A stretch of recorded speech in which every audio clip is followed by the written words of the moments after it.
Hello，大家好，我係文天。今季嘅12都尉可以話係平民嘅福音。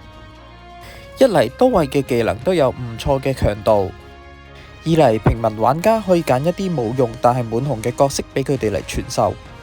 咁樣就可以令到你由中低紅嘅玩家變成中高紅嘅玩家。三嚟武將嘅自帶技能都係10 level，令到喺季初嘅時候，平民玩家同滿紅大佬頭兩隊嘅戰法點差距冇咁大。咁所以今季好多平民玩家都可以有更多嘅機會打出多村嘅戰報，甚至乎係天下無雙。咁希望官方可以出多啲呢一類型咁多變化嘅劇本俾大家玩，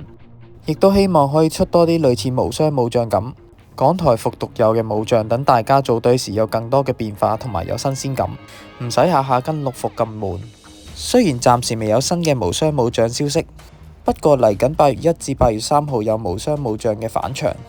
終於都有機會再抽返大橋。今集暫時分享到呢一度，多謝大家支持，下集再見。